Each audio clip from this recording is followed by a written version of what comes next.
Sveiki, draugi! Tagad esmu Šellā netālu pie Lumbas. Te būs baigi labais ieteikums tiem cilvēkiem, kas negrib nekur steigties. Ja?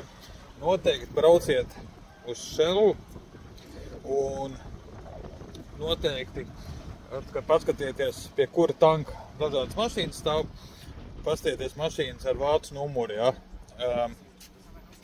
Varēsiet mierīgi pastāvēt, pagaidīt, padomāt par dažādām lietām, kamēr cilvēks iepilda, kamēr viņš lēnām aiziet, kamēr lēnām apnāk un kamēr viņš lēnām aizbrauc.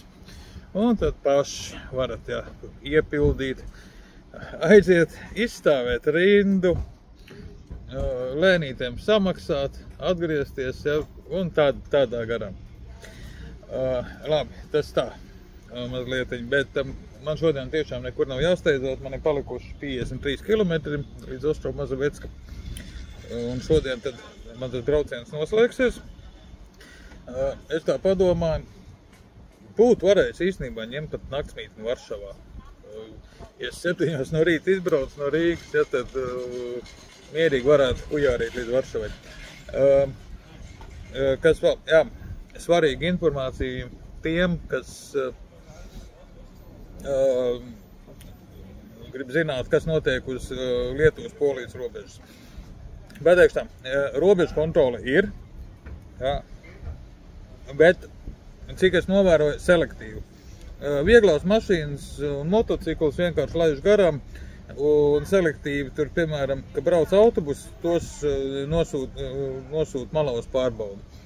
Tā kā diezgan raiti, nekādas rindas, no moča nebija jānokāp, pat nebija jāapstājās, tā kā viss čikiniekā. Tas, protams, šodien, ņemot vērā, ka šodien ir svētdiena, nezinu, kā ir darbdienās.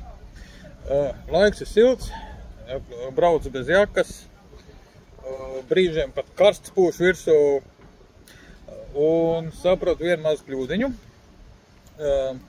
It kā komforta ātrums uz autostrādes ir ties 80, 120 km/h, bet, ko es pamanīju, degvielas patēriņš tomēr paceļās, kā rezultātā es dabūju piestāt uzpildīties mazliet ātrāk, nekā es biju sākumā plānojis.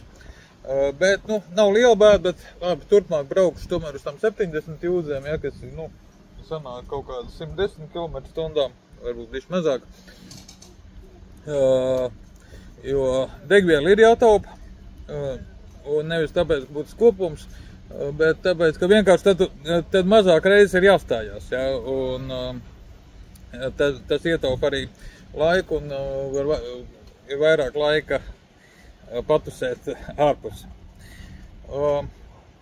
Pagaidām tas arī viss, un nākamais update būs tad, kad jau būšu savā naktsmītnē.